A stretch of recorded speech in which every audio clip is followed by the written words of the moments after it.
जीना है अगर तो चलिए झारखंड भ्रमण पर। नमस्कार, दूरदर्शन के इस खास कार्यक्रम कैंपस में आप सभी का एक बार फिर स्वागत है। झीलों से, धार्मिक स्थलों से और अन्य प्राकृतिक खूबसूरती से सजे इस झारखंड राज्य में पर्यटन विकास की असीम संभावनाएं हैं। ऐसे में झारखंड पर्यटन विकास के मुद्दे को लेकर आज हम मौजूद हैं हजारीबाग के आईसेक्ट यूनिवर्सिटी में, जहां के फैकल्टी से और स्टूडेंट से हम बात करेंगे झारखंड टूरिज्म पर और जानेंगे कि उनके हिसाब से झारखंड के पर्यटन क्षेत्रों को किस प्रकार से बेहतर बनाया जा सकता है और उनमें किन बदलावों की ज़रूरत है। तो चलिए चलते हैं उनके पास और उनसे बात करते हैं।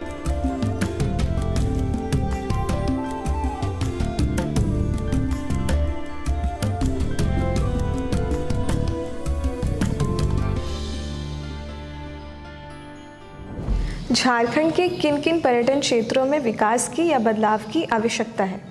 अगर आप मेरे नज़रिए से सुने तो अगर हम अपने लोकल हजारीबाग की बात करें तो एक बहुत अच्छी फेमस जगह है घूमने की, कैनरी हिल। लेकिन लोगों में इसके प्रति अभी ज़्यादा जागरूकता नहीं है, क्योंकि कुछ पॉइंट ये है कि वहाँ पे पहली बात एक सिचुएशन नहीं है वहाँ पे कि लोग अगर वहाँ पे आए हैं उसे घूमने के लिए, उसे विज़िट करने के लिए, तो उनके पास कोई ऐसा जगह नहीं है जहाँ पे वो स्टे कर सकें, 10 मिनट 5 मिनट बैठ के उस ब्यूटी को मतलब फ़ील कर सकें। तो एक पहला बदलाव ये होना चाहिए कि वहाँ पे एक ऐसा सिचुएशन क्रिएट करें, हम होटल्स होनी चाहिए या फिर रेस्ट रूम्स होने चाहिए, ताकि जो बाहर से विजिटर्स आ रहे हैं वहाँ पे विज़िट करने के लिए वो एक तरह से बैठ के इत्मीनान से देखें कि क्या नेचर है झारखंड का। ताकि क्योंकि जो झारखंड है वो अपनी ब्यूटी के लिए, नेचुरल ब्यूटी के लिए बहुत फेमस है, तो हम जितना इसको एक्सटेंड करेंगे उतना इसके टूरिज़्म में ज़्यादा फ़ायदा होगा हमारे लिए। जो झारखंड में बहुत सारे टूरिज्म के जगह है, जैसे कि झारखंड में बहुत सारे कल्चर हेरिटेज भी हैं, जैसे कि रजरप्पा है, देवघर है और ये सब है। और पर यहाँ पे ये दिक्कत आ जा रही है कि यहाँ के लोग जो हैं वो बहुत सारे मतलब जो फैसिलिटीज़ होने चाहिए यहाँ के टूरिज्म में वो यहाँ पर नहीं मिल पा रही है यहाँ की जगह पे। जैसे कि यहाँ कैनरी हिल है, वहाँ पे साफ़ सफाई की ये नहीं हो पा रही, वहाँ पे गवर्नमेंट सपोर्ट नहीं मिल पा रहे। नेतरहाट है, वहाँ पे रहने के लिए जगह नहीं हो रहे और सही से रोड कनेक्टिविटी भी नहीं है। तो इसलिए क्या कहते हैं, गवर्नमेंट सपोर्ट की इसमें बहुत ज़्यादा ज़रूरत है। और ये जो झारखंड टूरिज्म है, झारखंड से वो नेचर मतलब वो नेचर के लिए ही जाना जाता है। रामगढ़ जिला का वैली, पत्तातू जो वैली है, उसमें बहुत सारी कमियां देखने को हमको मिलती है। लोग वहाँ पर बाहर से बहुत सारे लोग वहाँ पे विज़िट करने के लिए आते हैं और बहुत सारे खान पान का वस्तु हो या किसी और चीज़ का वस्तु हो वहाँ पे छोड़ देते हैं। बहुत सारे वहाँ गंदगी फैल जाती है, जो कि गवर्नमेंट भी उसको साफ़ सफाई नहीं करता है, जिससे बहुत सारा वहाँ पे गंदगी जो है सो फैल जाती है। और पेड़ पौधा ज़्यादा से ज़्यादा संख्या में रोड के दोनों किनारों पर लगाना चाहिए, जिससे पर्यावरण का भी अच्छा हो और सुंदरता भी वहाँ पर अच्छा हो। सबसे पहले तो झारखंड एक ऐसा जगह है जो कि ब्यूटी के लिए और जो हमारा नेचुरल रिसोर्सेज के लिए बहुत ज़्यादा फेमस है। और मतलब दुनिया भर में अगर कहें तो सबसे ज़्यादा अगर रिसोर्सेज के मामले में तो झारखंड बहुत ऊंचे लेवल पे है। चाहे आप कोल्स में देख लीजिए, माइंस में देख लीजिए, या फिर अवरक, जो कि अवरक के लिए कोडरमा भी हमारा बहुत फेमस जगह है, वहाँ से हर जगह सप्लाई होता है। और टूरिज़्म तो ये एक नेचुरल, एक बोल सकते हैं हम लोग कि बहुत अच्छा जगह नेचर को विज़िट करने के लिए। बट यहाँ पे क्या हो रहा है ना कि दिन पे दिन आदमी लोग जो है सो यहाँ पे नेचुरल को ख़त्म कर रहे हैं, उस चीज़ को कर नहीं रहे हैं जो चीज़ को हम लोग को मोटिवेट करना चाहिए टूरिज़्म को। और मैं यही चाहूँगी कि अगर यहाँ पे टूरिज़्म को सपोर्ट किया जाए, गवर्नमेंट अगर अपना कुछ लॉन्चेस वगैरह करे टूरिज़्म को लेकर के, तो झारखंड आगे चल के बहुत ऊंचा नाम अपना कर सकता है।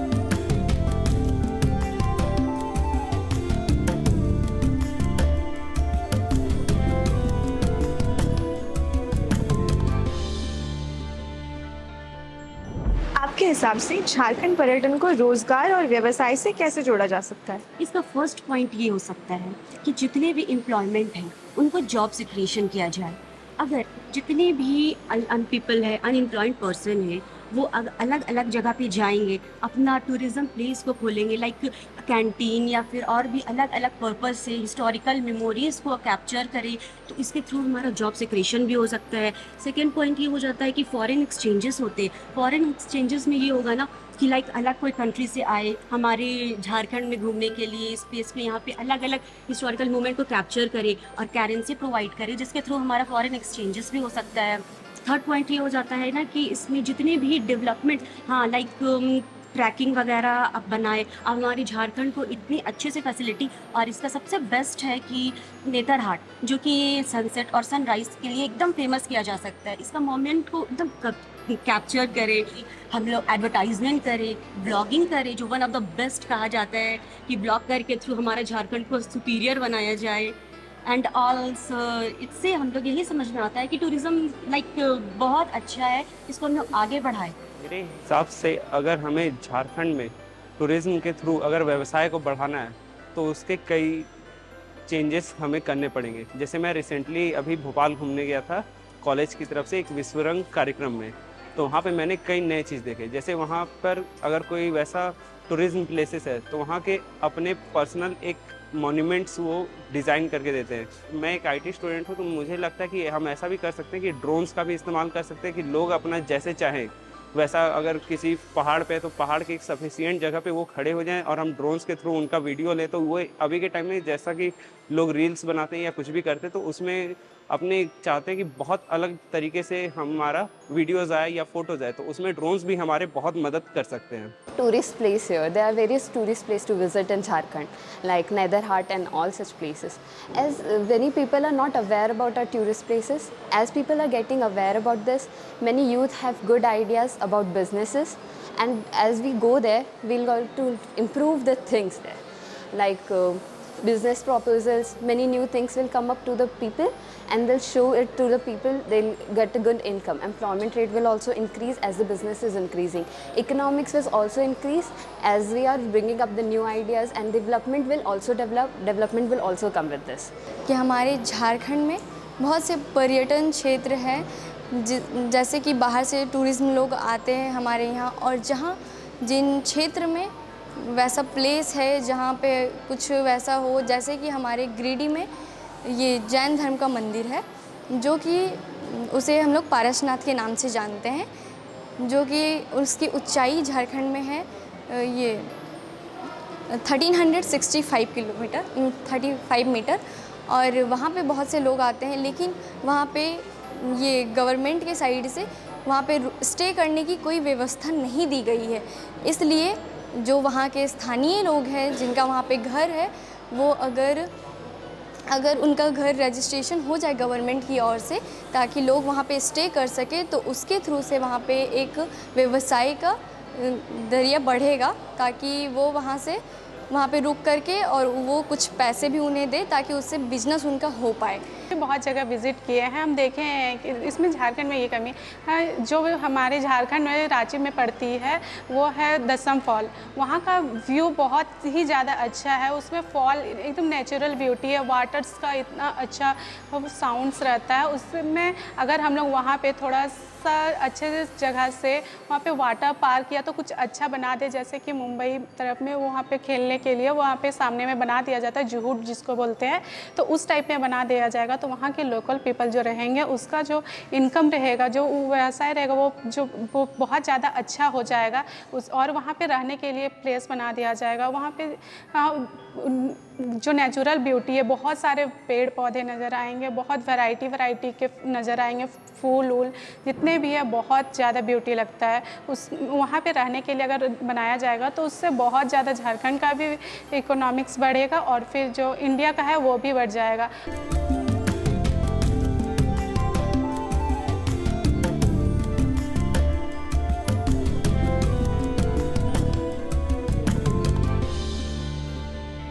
रूरल टूरिज्म को बढ़ावा देने से आप क्या समझते हैं? झारखंड को एक नज़रिए से ऐसा देखा जाता है कि नेचर के लिए बहुत जाना जाता है। झारखंड एक ऐसा राज्य है पूरे इंडिया में जहाँ पे नेचर बहुत ज़्यादा है, नेचर ब्यूटी बहुत ज़्यादा है। जैसे कि आप माँ भद्रकाली का मंदिर देख लीजिए, यहाँ पे रिसोर्स है लेकिन उसका सही से इस्तेमाल नहीं हो पा रहा है। टूरिज्म के लिए लोग यहाँ पे बहुत दूर दूर से आ रहे हैं माँ भद्रकाली का मंदिर विजिट करने के लिए, लेकिन फिर भी वहाँ पे कुछ कमियाँ अभी भी महसूस होती है कि जिसके कारण अगर उस कमियों को हम लोग पूरा करें तो आज आगे आने वाले समय में ये हमारा माँ भद्रकाली का मंदिर बहुत विकसित होगा और बहुत सारे राज्यों में जाना जाएगा, पूरे वर्ल्ड में जाना जाएगा। हमारे यहाँ टूरिस्ट प्लेस बहुत सारे हैं जिसको हम लोग इसको प्रोवाइड नहीं कर पा रहे हैं टूरिस्ट को, और वहाँ के जो मतलब बाहर से जो टूरिस्ट आते हैं उन लोग को ट्रांसपोर्ट का, उन लोग को सिक्योरिटी का हम लोग अच्छे से प्रोवाइड नहीं कर रहे हैं। अगर ज़्यादा से ज़्यादा यहाँ टूरिस्ट लोग आएंगे और बाहर में जाकर हमारे झारखंड के बारे में बताएंगे तो हमारे झारखंड का जो प्लेस है वो कहीं ना कहीं डेवलप करेगा। ग्रामीण एरियाज़ को उतने नहीं जानते। हम लोग को किसी प्रकार ना किसी प्रकार से एक यूनिक तरीके से गांव को दिखाना है एक शहरी लोगों को, मतलब उसके लिए कुछ उद्देश्य और मुद्दा होना चाहिए, मतलब कुछ अलग। जैसे कि हमारे झारखंड में देखा जाए तो मतलब शहरी लोग कभी कभी आते हैं तो हमारे झारखंड में जो कृषि रिलेटेड क्षेत्र गांव में नहीं जानते हैं, जैसे बीज को भी नहीं पहचान पाते हैं, ये कौन सा पौधा है, ये कौन सा बीज है, ये मतलब किस प्रकार से फार्मिंग किया जाता है, इसमें क्या सिस्टम है। तो हम लोग को शहरी लोगों को बताना ये। हमारे यहाँ झारखंड में बहुत सारे पर्यटन स्थल हैं जो कि जिसको घूमने के लिए लोग देश विदेश से भी आते हैं, और अगर हम रूरल डेवलपमेंट की बात करें तो बहुत ऐसे हमारे पर्यटन क्षेत्र हैं जो ग्रामीण इलाकों में हैं, जहाँ पे अभी भी बहुत चीज़ों से लोग वंचित हैं। अगर कोई घूमने आ रहा है तो वो इंसान वहाँ पे रुक नहीं सकता क्योंकि ना वहाँ पे अच्छी फैसिलिटीज़ है, होटल नहीं है, ना खाने पीने के लिए ढंग की कोई चीज़ें हैं। अगर उन चीज़ों के ऊपर हम ध्यान दें, उन चीज़ों को प्रमोट करें तो हमारे यहाँ के जो लोग बाहर काम करने को जाते हैं उन्हें यहाँ पे रोज़गार मिलेगा, गाइड की तरफ मिल सकता है, बहुत चीज़ें हैं जिनसे उनको यहाँ पे रोज़गार मिलेगा। उन्हें दर दर की ठोकरें नहीं खाने पड़ेंगे बाहर में जाके। झारखंड में बहुत चीज़ें हैं, अगर इनको हम सही से प्रमोट करें ग्रामीण स्तर से तो बहुत ज़्यादा विकास हो सकता है।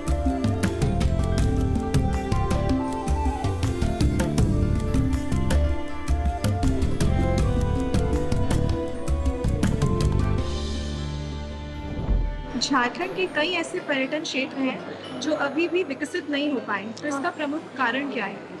इसका प्रमुख कारण ये है कि मतलब बहुत लोगों को इसके बारे में जानकारी ही नहीं है। जैसे कि हमारे यहाँ झारखंड में एक पास में बरकट्ठा पड़ता है, वहाँ पे एशिया का सबसे बड़ा सूर्य कुंड है। सूर्य कुंड में वहाँ पे गर्म पानी आता है, उसके बहुत सारे फायदे भी हैं, लेकिन लोगों को पता नहीं है। इनफैक्ट हजारीबाग के लोगों को भी बहुत लोगों को नहीं पता होता है, वो लोग वहाँ गए ही नहीं है कभी। अगर वहाँ पे मतलब गवर्नमेंट अभी एक्शन लेती है, एडवर्टीजमेंट करती है, तो वहाँ पे क्या होगा कि जो गांव है वो विकसित होकर वहाँ के लोगों को मतलब रोज़गार मिलेगा। तो अगर वहाँ के लोग रोज़गार मिलेगा तो मतलब वहाँ की तरक्की होगी, तो वहाँ की तरक्की होगी तो देश की तरक्की होगी। पर्यटन क्षेत्र जो है उसमें बहुत सारे ऐसे भी मतलब पर्यटन क्षेत्र हैं जिसका विकास नहीं हो पाया है, बहुत सारे हैं, जिसमें कि सबसे हम एक एग्जांपल देना चाहते हैं। हमारा जो पद्मा का है किला है, जो कि अभी 70% लोगों को पता नहीं है कि पद्मा किला है कहाँ और इसके बारे में क्या है, कुछ पता नहीं है। तो उसके बारे में जानकारी जो प्राप्त करने के लिए जो हमारे क्या कहते हैं सरकार के द्वारा ये है कि उसमें ये किस सोशल मीडिया के माध्यम से और हमारे ये न्यूज़ वगैरह माध्यम से टेम्पलेट्स के माध्यम से उसके बारे में जानकारी फैला दे, ताकि लोगों के बीच में भी वहाँ के बारे में जानकारी मिले कि पद्मा का जो किला है वो किस तरह, वहाँ पे जाके लोग उसके बारे में जानकारी ले सके, उससे ज्ञान ले सके, पहले का किला किस तरह का था और उसमें क्या वर्क मतलब उसके बारे में नॉलेज मिल सके लोगों को। हमें रूरल डेवलपमेंट के लिए हमें आसपास के जो पिछड़े गांव हैं, पहाड़ी एरिया के जो क्षेत्र हैं, जो कि हमारे सुविधाओं, रोड, स्कूल, कॉलेज, हॉस्पिटल जो भी हैं सुविधाएं उनको नहीं प्राप्त हो पा रही है या फिर वो विकास नहीं कर पा रहे, उसके लिए हमें ध्यान देना चाहिए।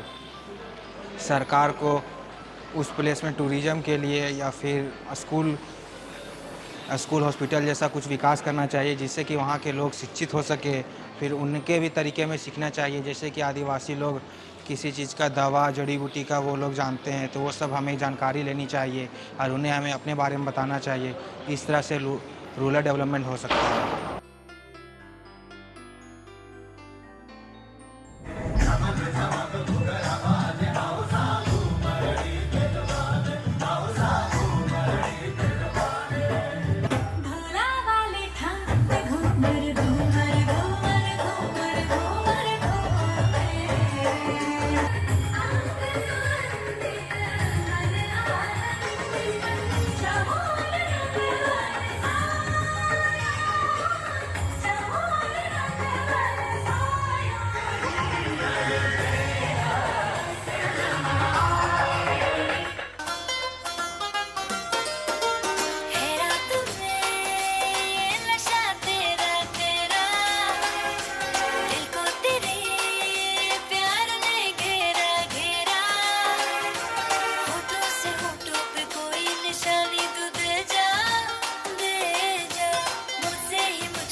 आए हमसे गानी दे दे एक दरिया तूफान सर पे लाल टोपी रूसी फिर भी दिल है हिंदुस्तान मेरा जूता है जापानी ये बदलूं इंग्लिस्तानी सर पे लाल टोपी रूसी फिर भी दिल है हिंदुस्तान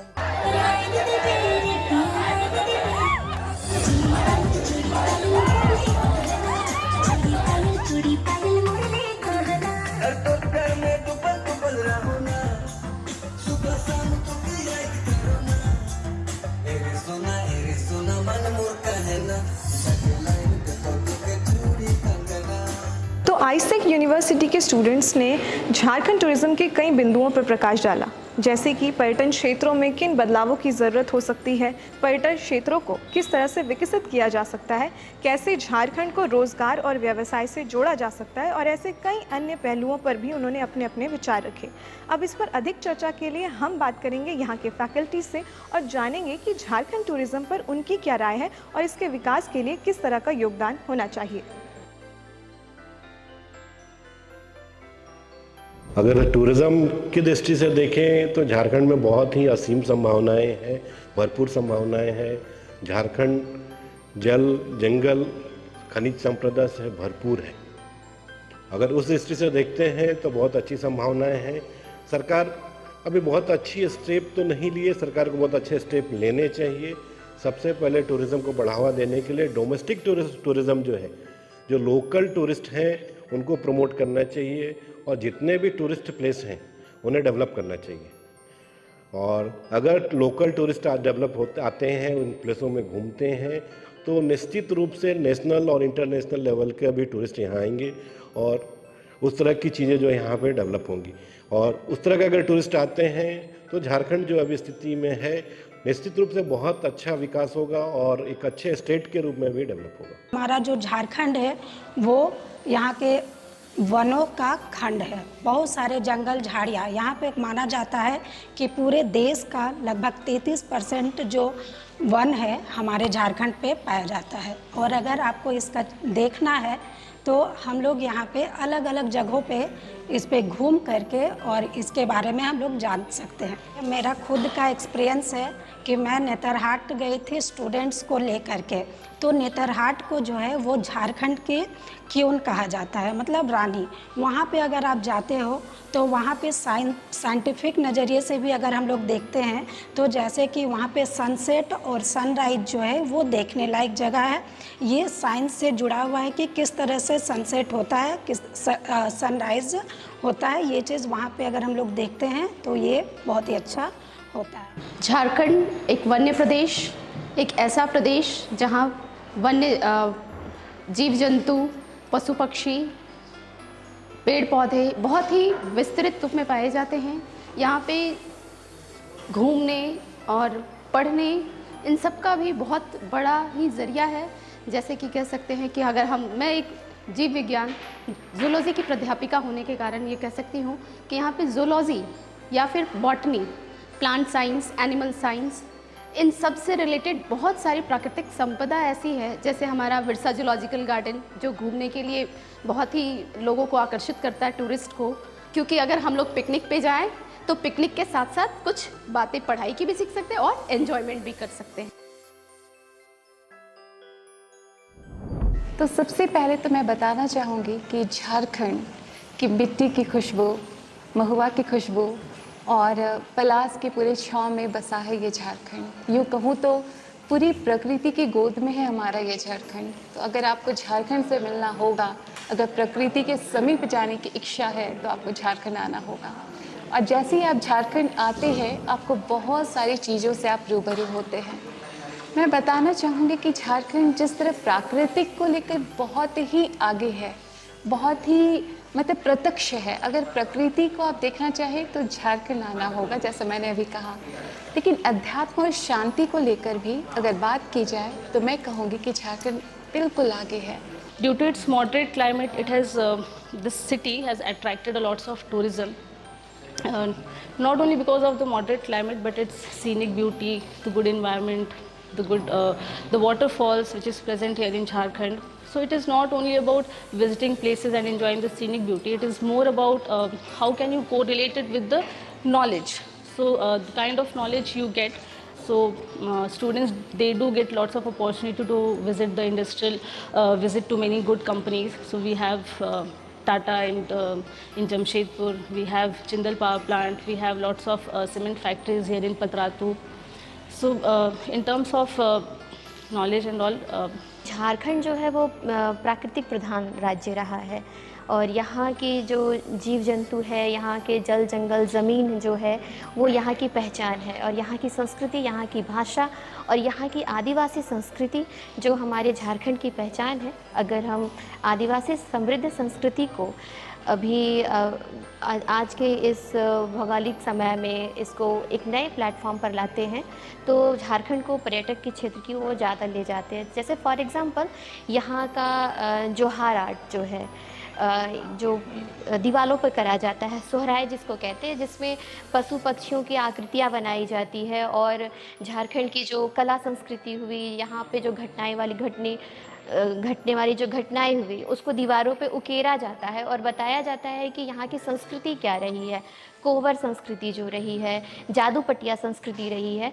तो इसको अगर बहुत और समृद्ध कर दिया जाए और इसको जो अभी फॉलो कर रहे हैं जो आर्टिस्ट हैं उनको और तरीके से उनको परीक्षण दिया जाए और अभी झारखंड सरकार भी प्रमोट कर रही है इवन, तो मैं यही कहना चाहूँगी कि झारखंड की सभ्यता, संस्कृति और इसकी जो प्राकृतिक वंदना है वही इसका पर्यटन आधार है। 30 to 40% जो हमारा वो फॉरेस्ट से घिरा हुआ है, जिसमें से अगर हम बात करें कि अगर हम लोग यहाँ पे जो झारखंड में है बहुत सारे स्टेट से लोग यहाँ पे एज अ घूमने आते हैं, वाटरफॉल देखने आते हैं। जैसे वाटरफॉल का हम नाम बताना चाहते हैं जो कि बाहर से आते हैं, दसम फॉल हो गया, हुंडू फॉल हो गया, जोना फॉल हो गया, पंचगांव फॉल है, जहाँ पे लोग बाहर से आते हैं, टूरिज़्म के रूप में आते हैं। और अगर हम धार्मिक का बात करें तो हमारे झारखंड में जो सबसे फेमस, झारखंड नहीं बोल सकते पूरा इंडिया लेवल पे जो फेमस है जो टेम्पल है देवघर है, जहाँ पे हम एज ए टूरिज़्म में लोग बहुत पूरा इंडिया से लोग आते हैं। जैसे कि अभी सावन का महीना भी चल रहा है, वहाँ पे देखिए लाखों का श्रद्धालु वहाँ पे जाते हैं। अगर हम तीसरा बात करें कि अगर इंडस्ट्रियल के बारे में बात करें तो हमारे जो जमशेदपुर है जहाँ पे टाटा जो बहुत ही फेमस है, जहाँ पे लोग अपना वहाँ पे विजिट कर सकते हैं, जहाँ पे लोग आप जाते हैं जॉब के लिए, अपॉर्चुनिटीज़ भी है, इंटर्नशिप भी है और फुल टाइम जॉब भी के लिए भी है। झारखंड का जो टूरिज़्म है वो काफ़ी सुंदर और काफ़ी मनोरम यहाँ का दृश्य है, लेकिन लोग इसके बारे में जानते ही नहीं हैं। जैसे कि फॉर एग्ज़ाम्पल आप देख लें कि यहाँ बहुत सारे ऐसे कुंड हैं, धार्मिक स्थल हैं और बहुत सारे ऐसे पर्यटक स्थल भी हैं जिन्हें झारखंड के लोग भी नहीं जानते हैं। और इसका मेन कारण ये है कि ये डेवलप नहीं हो पाया है। तो इसका मेन रीज़न ये है कि झारखंड सरकार को थोड़ा इसके ऊपर ध्यान देना चाहिए। यहाँ का इंफ्रास्ट्रक्चर भी काफ़ी आप देखें तो काफ़ी जो है वो लो में आता है। तो अगर झारखंड सरकार इसके ऊपर ध्यान दे, टूरिज़्म को थोड़ा मार्केटिंग इसकी ज़रूरत है, थोड़ा कौशल की ज़रूरत है, ताकि जो लोग हैं इसको जान पाएँ और इस पर मतलब आगे उचित कर पाएँ। झारखंड सरकार को थोड़ा सा इसमें और कुछ करने की ज़रूरत है जिससे टूरिज़्म का बढ़ावा हो और बाहर के लोग भी हमारे टूरिज़्म स्थल को बहुत अच्छे से, पर्यटन स्थल को बहुत अच्छे से समझें और देखें। इसके लिए बहुत ज़्यादा ज़रूरी है कि हम लोग रोड पे थोड़ा रोड कम्युनिकेशन हो, वो बेहतर हो, जिसके वजह से लोग एक दूसरे जगह आएँ जिससे कि हमारा टूरिज़्म डेवलप हो। झारखंड के अभी भी कई ऐसे पर्यटन क्षेत्र हैं जहां पर विकास होना चाहिए, लेकिन उस स्तर पर विकास हो नहीं पाया है। मुझे ऐसा लगता है कि सरकारी स्तर से भी ठोस पॉलिसी की ज़रूरत है ताकि जितने भी टूरिज़्म जो प्लेसेस हैं उनको बढ़ावा मिल सके और लोग यहाँ पे आ सके। देखिए, एक जो सबसे इम्पॉर्टेंट चीज़ है कि जब हमारे टूरिज़्म को बढ़ावा मिलेगा तो जाहिर तौर पर यहाँ का जो इकोनॉमिकल कंडीशन है वो मजबूत होगा और आर्थिक दृष्टिकोण से झारखंड वासी मजबूत होंगे। पर्यटन के अगर दृष्टिकोण से देखा जाए तो झारखंड ग्रीन के नाम से ही जाना जाता है। दूसरा सेकंड थिंग ब्लैक डायमंड के नाम से जाना जाता है। लेकिन अगर ग्रीन के बाद अगर देखा जाए तो बढ़ती इस जनसंख्या के हिसाब से, डेवलपमेंट के हिसाब से देखा जाए तो डिफॉरेस्टेशन भी बहुत ज़्यादा हो रहा है। तो डिफॉरेस्टेशन के साथ अगर हमारा वातावरण में भी बहुत सारे चेंजेस आए हैं, तो उस चेंजेस को देखते हुए हमको फॉरेस्ट को लगाना बहुत ज़रूरी है, पौधा लगाना बहुत ज़रूरी है। ये रीज़न ये है कि डेवलपमेंट के साथ साथ जो ये देखा जाए तो गैसियस जो प्रॉब्लम हो रही है, इसके साथ भी वातावरण में बहुत बड़ा इफ़ेक्ट रहा है। इसलिए वातावरण को अच्छा बनाना, पेड़ पौधा लगाना, ये हमारा कर्तव्य है और सबका कर्तव्य है। तो आज हमने आईसेक्ट यूनिवर्सिटी के फैकल्टीज़ और स्टूडेंट से बात की, जिन्होंने झारखंड टूरिज़्म पर अपने अपने विचार रखे और कई मायनों में झारखंड की खूबसूरती का बखान भी किया। हमारा झारखंड राज्य जहां एक ओर कोयले की खान भी है तो वहीं दूसरी ओर जंगल और पहाड़ भी, जहां एक ओर स्टील प्लांट भी है तो वहीं दूसरी ओर कच्चे मकान भी। तो कुछ ऐसे प्राकृतिक सौंदर्य से सुशोभित है हमारा झारखंड राज्य, जहां पर्यटन क्षेत्रों की मार्केटिंग और थोड़े बहुत प्रयास से आधारभूत संरचनाएं विकसित कर राज्य को आगे बढ़ाया जा सकता है। तो इसी के साथ हमें दीजिए इजाज़त। कैंपस के अगले अंक में फिर मिलेंगे आपसे अगले यूनिवर्सिटी में अगले विषय के साथ। तब तक के लिए नमस्कार। कस्तूरी के जरिए यह बताया गया कि हम अपने खुद के अंदर की अच्छाइयों को पहचानें, संघर्षों के रास्ते तय लक्ष्य प्राप्त करने की जिद हमेशा मन में मौजूद हो और अपने ज्ञान रूपी खुशबू, व्यवहार, प्रेम व सहयोग से खुद के साथ साथ दूसरों के जीवन को कस्तूरी करना मकसद बना लीजिए।